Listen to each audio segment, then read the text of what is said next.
और ये तस्वीरें आपको दिखा रहे हैं जब प्रधानमंत्री नरेंद्र मोदी कालाराम मंदिर पहुंचे और वहां पर भी पूजा प्रार्थना करते हुए प्रधानमंत्री मोदी नजर आए। और इस दौरान की ये तस्वीरें आपको दिखा रहे हैं। इससे पहले प्रधानमंत्री रोड शो में शामिल होते नजर आए और रोड शो के दौरान वहां काफ़ी संख्या में लोग उमड़े और प्रधानमंत्री का स्वागत वहां के लोगों ने किया। और ये तस्वीरें कालाराम मंदिर की जहां पूजा अर्चना करते हुए प्रधानमंत्री नरेंद्र मोदी आज नजर आए, उस दौरान की ये तस्वीरें।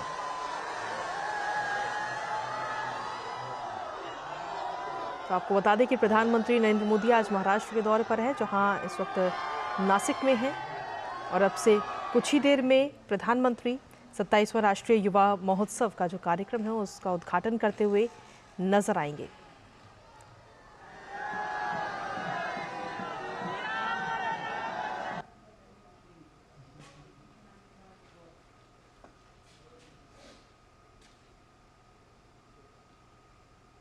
तो मंदिर की ये तस्वीरें जब प्रधानमंत्री नरेंद्र मोदी वहां पर पहुंचे और पूजा प्रार्थना वहां पर उन्होंने की।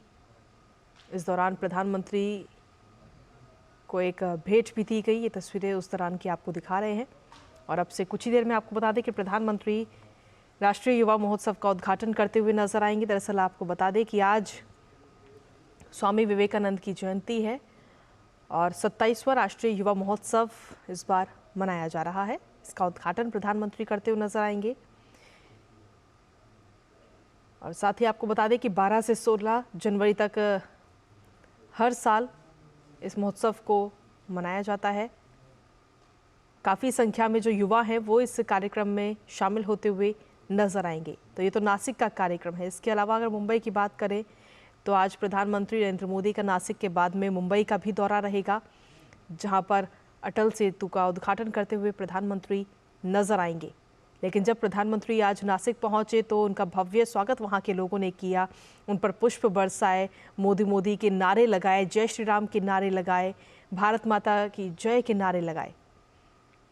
और साथ ही प्रधानमंत्री ने हाथ हिलाकर सभी का अभिवादन भी उस दौरान स्वीकार किया। उसके बाद में कालाराम मंदिर पहुंचे प्रधानमंत्री, जहां पर पूजा अर्चना उन्होंने की। और उस दौरान की तस्वीरें भी इस वक्त आपको दिखा रहे हैं। महाराष्ट्र के नासिक की ये तस्वीरें हैं। और बस अब इंतजार किया जा रहा है प्रधानमंत्री का, जब वो कार्यक्रम में शामिल होने के लिए वहां पहुंचेंगे।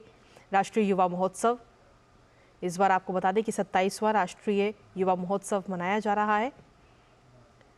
12 जनवरी से लेकर 16 जनवरी तक का ये कार्यक्रम रहेगा। और इस बार की जो थीम है वो है विकसित भारत एट 2047, युवाओं के लिए, युवाओं के द्वारा। प्रधानमंत्री नरेंद्र मोदी का जोर जो है वो अक्सर युवाओं के लिए होता है और हमारे देश भारत को युवाओं का देश भी मानते हैं। तो ऐसे में इस बार की थीम भी युवाओं के लिए खासतौर पर रखी गई है। दरअसल आपको बता दें कि राष्ट्रीय युवा महोत्सव एक ऐसा मंच दरअसल बनाना चाहता है जहां पर भारत के तमाम क्षेत्रों के जो युवा हैं वो एक भारत श्रेष्ठ भारत की भावना के साथ में अपने अनुभवों को एक दूसरे के साथ में शेयर कर सके, साझा कर सकें और एकजुट होकर जो हमारा देश है, जो राष्ट्र है, उसकी एक मजबूत नींव हो सके। और इस बार जो ये पूरा महोत्सव है उसमें पूरे देश से करीब 7,500 युवा प्रतिनिधि इस महोत्सव में हिस्सा लेते हुए हमें नजर आएंगे। साथ ही इस महोत्सव की अगर हम बात करें तो सांस्कृतिक प्रदर्शनी यहाँ पर हमें देखने को मिलेगी, स्वदेशी खेल होंगे, भाषण होंगे, विषयगत आधारित प्रस्तुति, युवा कलाकार शिविर, पोस्टर मेकिंग, कहानी लेखन, युवा सम्मेलन, खाद्य महोत्सव। ये तमाम जो कार्यक्रम हैं वो इस महोत्सव के दौरान इन 5 दिनों में आयोजित किए जाएंगे, जिनमें युवा हिस्सा लेते हुए नजर आएंगे। तो युवाओं को आगे आने के लिए, युवाओं को बढ़ावा देने के लिए, जो उनके अनुभव है उनको एक दूसरे के साथ साझा करने के लिए ये एक मंच है 27वां राष्ट्रीय युवा महोत्सव। और अब से कुछ ही देर में प्रधानमंत्री नरेंद्र मोदी इस महोत्सव के जो पूरा कार्यक्रम है उसमें शामिल होते हुए नजर आएंगे। और इस दौरान युवाओं के लिए खास तौर पर प्रधानमंत्री नरेंद्र मोदी का संबोधन भी होगा। और इस संबोधन में वाकई देखना होगा कि प्रधानमंत्री किन बातों को अपने संबोधन में रखते हुए नजर आएंगे, क्योंकि प्रधानमंत्री के संबोधन में अक्सर युवाओं की बात वो जरूर करते हैं। और युवाओं को एकजुट करने की बात करते हैं, राष्ट्र के प्रति समर्पित करने की बात करते हैं, तो इस बार जो आज का संबोधन होगा वो वाकई देखना होगा। लेकिन फिलहाल जो ये तस्वीरें आपको दिखा रहे हैं महाराष्ट्र के नासिक के कालाराम मंदिर की ये तस्वीरें, जहां पर प्रधानमंत्री नरेंद्र मोदी पहुंचे और पूजा आराधना करते हुए प्रधानमंत्री नजर आए, उस दौरान की ये तस्वीरें आपको दिखा रहे हैं। प्रधानमंत्री नरेंद्र मोदी आज महाराष्ट्र के दौरे पर हैं और आज महाराष्ट्र में वो पहले नासिक में इस वक्त मौजूद हैं, उसके बाद में उनका मुंबई का ये दौरा रहेगा। मुंबई भी जाएंगे जहां पर अटल सेतु का उद्घाटन करते हुए आज प्रधानमंत्री नजर आएंगे। समुद्र पर बना हुआ सबसे बड़ा ब्रिज है ये अटल सेतु, जिसका उद्घाटन आज प्रधानमंत्री करेंगे। लेकिन इस वक्त अब से कुछ ही देर में नासिक में 27वां राष्ट्रीय युवा महोत्सव का जो पूरा कार्यक्रम है उसमें प्रधानमंत्री शामिल होते हुए नजर आएंगे। उनका संबोधन भी होगा इस दौरान और ये संबोधन खास तौर पर युवाओं के लिए होगा। आपको बता दें कि आज स्वामी विवेकानंद की जयंती भी है और उनकी जयंती पर हर वर्ष राष्ट्रीय युवा महोत्सव का आयोजन होता है, जिससे कि युवाओं को बढ़ावा मिल सके। अलग अलग जो तमाम क्षेत्र हैं उन तमाम अलग अलग क्षेत्रों से युवा इस महोत्सव में शामिल हों, अपने जो अनुभव हैं वो एक दूसरे के साथ शेयर कर सकें। तो उन तमाम चीज़ों को लेकर हर साल इस महोत्सव का आयोजन होता है और इस बार भी 5 दिनों का ये महोत्सव रहेगा। 12 जनवरी से यानी कि आज से ये महोत्सव शुरू होगा जब प्रधानमंत्री नरेंद्र मोदी का उद्घाटन होगा और उसके बाद में 16 जनवरी तक ये महोत्सव रहेगा। इस दौरान कई सारी चीज़ें हमें इस महोत्सव में देखने को मिलेंगी, जिसमें सांस्कृतिक प्रदर्शनी होंगी। और ताज़ा अपडेट ले लेते हैं, हमारे साथ में नासिक से हमारे संवाददाता इस वक्त जुड़ रहे हैं फोन लाइन पर, योगेश शीतल। योगेश, प्रधानमंत्री जब नासिक पहुंचे तो सबसे पहले तो रोड शो के दौरान वहां पर जो तमाम लोग थे वो उमड़े सड़कों पर और प्रधानमंत्री का जोरदार स्वागत उन्होंने किया, फूल बरसाए, नारे लगाए।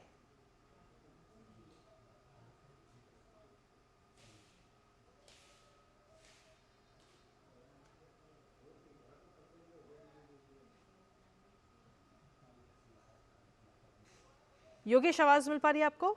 जी बिल्कुल कृतिका, आपकी आवाज आ रही है जी। योगेश, जिस तरीके की हम ये तस्वीरें देख पा रहे हैं, प्रधानमंत्री नरेंद्र मोदी जब नासिक में कालाराम मंदिर पहुंचे तो पूजा आराधना करते हुए नजर आए, भजन भी गाते हुए प्रधानमंत्री नजर आए। जी कृतिका, वो यहाँ पे देखिए रोड शो के बाद प्रधानमंत्री रामकुंड गए थे और उसके बाद जो कालाराम मंदिर आए हैं। कालाराम मंदिर में जो एक बहुत विशेष चीज होने वाली है वो ये होने वाली है कि जो पुरोहित समाज है और साथ में जो यहाँ के साधु संत समाज है वहां पे वो उनसे बात करने वाले हैं। ये काफी सिग्निफिकेंट रहेगा क्योंकि बहुत आप कह सकते हैं कि एक कालावधि के बाद जो है ये मौका नासिक में मिलेगा। हालांकि कई सारे ऐसी चीजें हुई है पिछले कुछ समय में जब प्रधानमंत्री ने थ्रू वीडियो कॉन्फ्रेंसिंग कई साधु संत से बात की थी, खास करके जब वो पूरा कॉरिडोर बन रहा था, ज्योतिर्लिंग का जो कॉरिडोर बन रहा था। हम जानते हैं कि जो 12 ज्योतिर्लिंग देश में है उसमें से एक नासिक में त्र्यंबकेश्वर भी है, तो उसके थ्रू कई बार कम्युनिकेशन हुआ है। लेकिन जो फेस टू फेस कम्युनिकेशन है वो पहली बार जो है आज यहाँ पर होगा। और जो कालाराम मंदिर है यहाँ की विशेषता ये है कि क्योंकि जो राम, सीता और लक्ष्मण यहाँ पे हैं और साथ में जो श्री हनुमान है, इनकी जो पूरी कलाकृति है वो काले रंग की है। तो ये यहाँ की विशेषता है। जिस तरीके से हम देखते हैं महाराष्ट्र में हर जगह की अपनी विशेषता है। अगर आप नांदेड़ जाएंगे तो वहाँ पे आपको हनुमान जी की स्वरूप जो सोए हुए हनुमान जी जो है वो वहाँ पे विराजे हैं। तो हर जगह का महाराष्ट्र का एक कल्चरल रिच कल्चरल जो हेरिटेज है उसकी एक झलक आपको नासिक में दिख जाएगी। नासिक में कई ऐसे जगह हैं जहाँ पे ये सब चीजें आपको दिखती है और उनमें से कालाराम मंदिर एक है। तो यहाँ पे अभी जो है प्रधानमंत्री जो पूजा अर्चना है वो करने के बाद जो साधु संत हैं उनके साथ उनकी मुलाकात हुई है। मुलाकात के बाद जो यहाँ पे जैसा कि आप बता भी रही थी जो 27th यूथ फेस्टिवल है उसका फॉर्मल इनॉग्रेशन जो है वो होगा। जी कृतिका बताएं। जी, आपके पास वापस आते हैं यथावत कर्तुमर्हसि।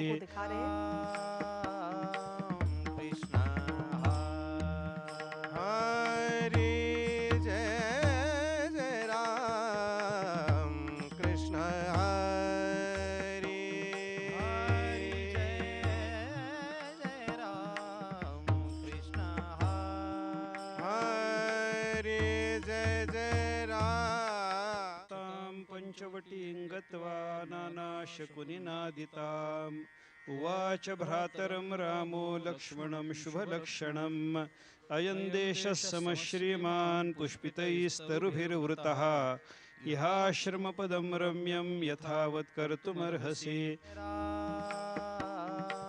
कृष्ण हरे जय जय राम कृष्ण हरे जय राम कृष्ण हरे जय जय राम तां पञ्चवटीं गत्वा नानाशकुनिनादिताम् उवाच भ्रातरं रामो लक्ष्मणं शुभलक्षणम् अयं देशः समश्रीमान् पुष्पितैस्तरुभिर्वृतः इहाश्रमपदं रम्यं यथावत् कर्तुमर्हसि कृष्ण हरे जय जय राम कृष्ण हरे जय राम कृष्ण हरे जय जय राम तां पञ्चवटीं गत्वा तो बिल्कुल ये नानाशकुनिनादिताम् तस्वीरें हम अपने उवाच दर्शकों को लगातार दिखा रहे हैं। भ्रातरं नासिक में रामो प्रधानमंत्री नरेंद्र मोदी इस वक्त लक्ष्मणं मौजूद हैं, जहां अयं पर देशः उन्होंने मंदिर में समश्रीमान् पहुंचकर पूजा आराधना करते हुए नजर आए। कालाराम मंदिर है ये, और उसके बाद में पूजा आराधना के बाद में उनको मंदिर समिति की तरफ से ये भेंट भी दी गई। और हमारे साथ में इस वक्त हमारे संवाददाता भी लगातार बने हुए हैं योगेश फोन लाइन पर। योगेश, जिस तरीके से तस्वीरें भी हमने अपने दर्शकों को दिखाई, और वाकई अगर इस मंदिर की बात करें तो काफ़ी पुराना मंदिर इसे माना जाता है। और प्रधानमंत्री नरेंद्र मोदी जब यहाँ पहुँचे, नासिक जब वो पहुँचे थे, तो रोड शो के दौरान काफ़ी संख्या में लोग उनका अभिवादन करने के लिए पहुँचे, और प्रधानमंत्री ने हाथ हिलाकर सबका अभिवादन भी स्वीकार किया। लोगों ने पुष्प बरसाए प्रधानमंत्री नरेंद्र मोदी पर। योगेश।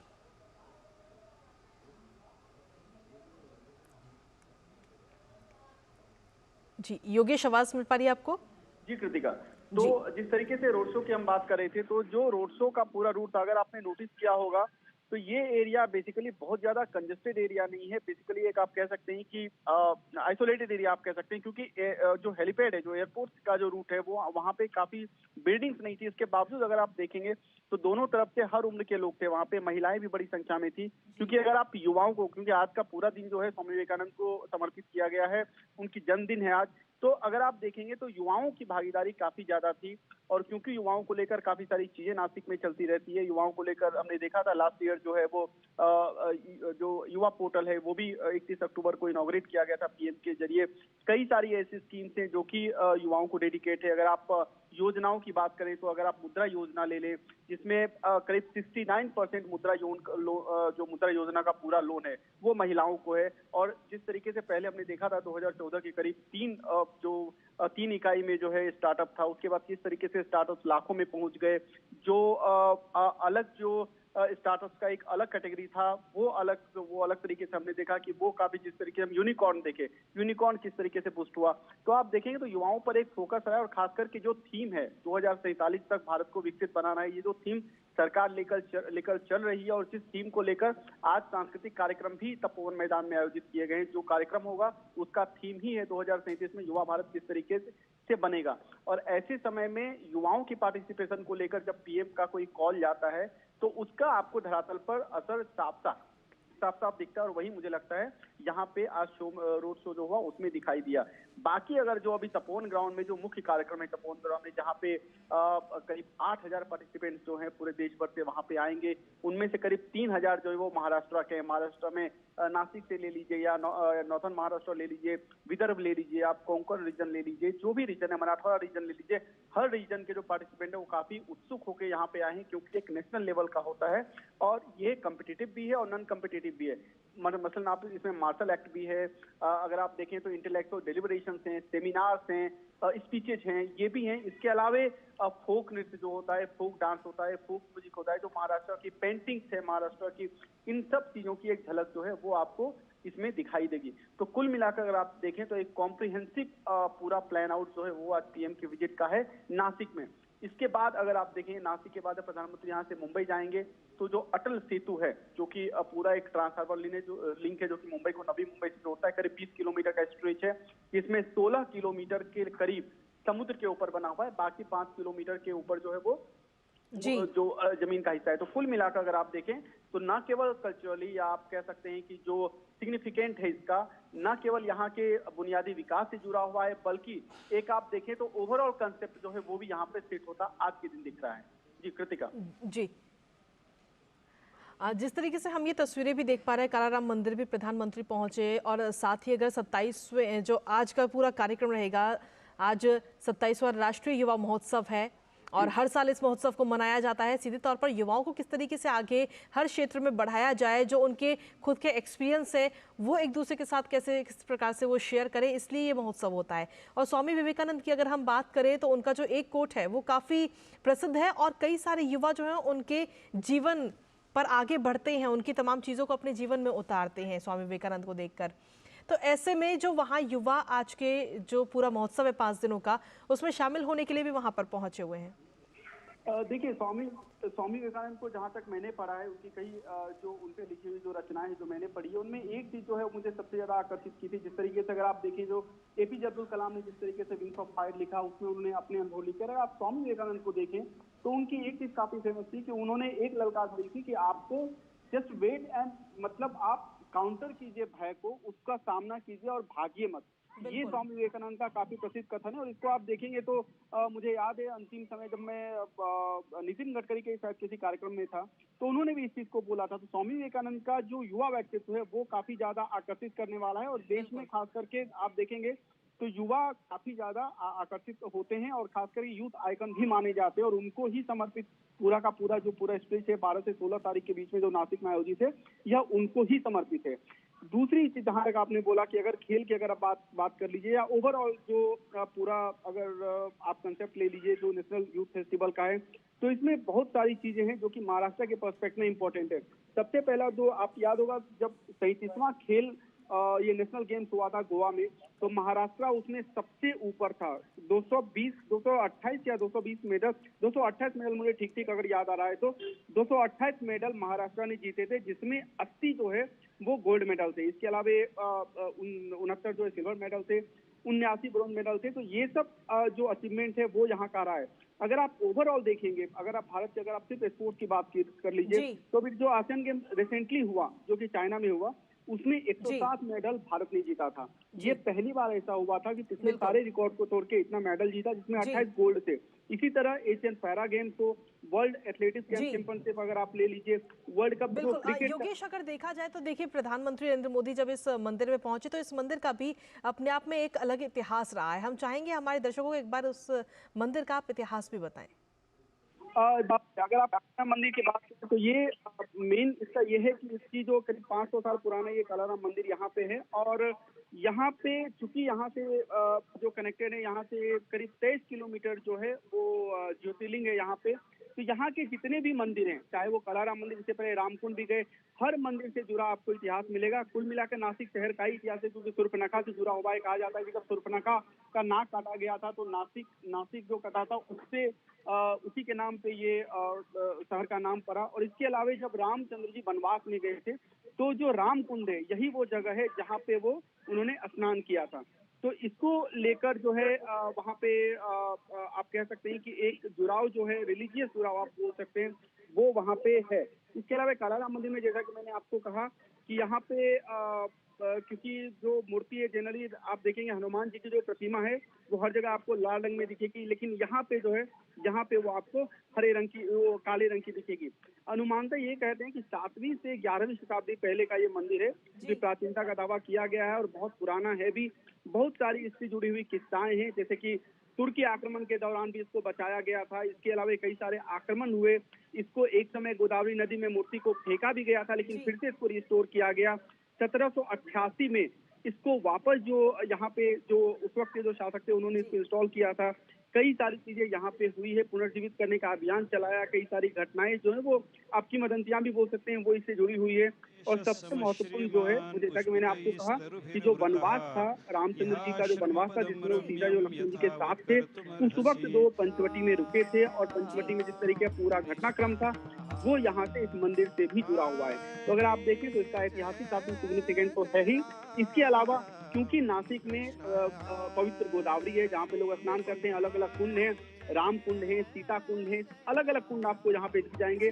सिंहस्थ महाकुंभ जो है, कुंभ का आयोजन यहाँ पे होता है, सिंहस्थ महाकुंभ होता है। तो कुल मिलाकर ये सब चीजें जो है एक तरीके का सिग्निफिकेंट है, अगर आप सिर्फ मंदिर और नासिक के इस धरोहर की बात करें तो। जी जिस तरीके से योगेश देखा जाए तो प्रधानमंत्री नरेंद्र मोदी जब यहाँ पर पहुंचे तो पूजा आराधना तो की ही, लेकिन साथ ही वो भजन पूजा पाठ भी करते हुए यहाँ पर नजर आए और इस दौरान यहाँ पर पाठ भी चलता रहा। तो यहाँ पे पाठ का एक अलग महत्व है, क्योंकि अगर आप मंदिर को देखेंगे तो करीब इसमें देखिए एक कुछ विशेषताएं हैं जो मैं आपको आपके माध्यम से अपने दर्शकों को भी बता दूं कि इस मंदिर में कुल 14 सीढ़ियां हैं और ये 14 सीढ़ियां जो हैं ये बेसिकली जो 14 वर्ष का वनवास था उसको डिनोट करती हैं, अगर आप मंदिर का प्रिसाइजली बात करें। और क्यों यहाँ का सिग्निफिकेंट है, क्यों यहाँ पे पीएम घूम रहे हैं, लोगों से बात कर रहे हैं, जो यहाँ के साधु संत हैं उनसे समझने की कोशिश कर रहे हैं कि कितना सिग्निफिकेंस यहाँ पर है। तो जिस तरीके से मैंने आपको बोला, हर चीज यहाँ किसी न किसी चीज से जुड़ी हुई है। आपको यहाँ पे 84 खंबे दिखेंगे जो कि बेसिकली 84 लाख जो योनि होता है, जिसमें कहते हैं कि जो आत्माएं हैं वो अलग अलग योनि में जाती हैं। तो ये आपको यहाँ का सिग्निफिकेंस जो है वो दिखेगा। तो पीएम कहीं ना कहीं वो just we are trying to communicate कि वो किस तरीके से जो और इन मंदिर से जुड़ी हुई चीजें हैं उनको लेकर वो उत्सुकता स्वाभाविक सी बात है किसी भी व्यक्ति को होती है। और पीएम एज ए इंडिविजुअल भी आपको कई बार देखा होगा कि इन सब चीजों को जानने के प्रति उत्सुक रहते हैं, और खास करके तब जब ये सामने मिल रहे हैं, साधु संत से मिल रहे हैं, जो लोग वहाँ पे हैं, जो लोग काफी वंशों से जो लोग वहाँ पे उस मंदिर की देखरेख कर रहे हैं, मंदिर के प्रशासन का हिस्सा है, तो वो वहाँ पे वो इंटरेक्ट कर रहे हैं और वहाँ से इनका पूरा कार्यक्रम इस तरीके से चल रहा है। जी कृतिका जी, जिस तरीके से देखा जाए तो प्रधानमंत्री ने आज एक ट्वीट भी किया और इस दौरान उन्होंने रामलला अयोध्या की जिक्र करते हुए नजर आए। उन्होंने कहा कि ये सौभाग्य है कि मैं इस पुण्य अवसर का साक्षी बनता हुआ भी नजर आऊंगा, और 11 दिन का विशेष अनुष्ठान भी वो प्रारंभ कर रहे हैं आज से। इसका भी जिक्र उन्होंने किया अपने ट्वीट में। देखिए, अभी जब मैं रोड शो में पीएम के रैली में जब हम लोग रोड शो में थे, तो वहाँ पे एक चीज जब हम कुछ लोगों से बात कर रहे थे तो उन्होंने ये चीज कहा था कि राम जी जो है वो अयोध्या जाने से पहले यहाँ पे थे, यानी कि आप पूरा वनवास उनका खत्म हुआ था जब सीता जी को वापस उन्होंने लिया, जब रावण के चंगुल से सीता माँ आजाद हुई और जिस तरीके से पूरा उसके बाद का घटनाक्रम हुआ, उसके बाद राम वापस अयोध्या पहुंचे थे।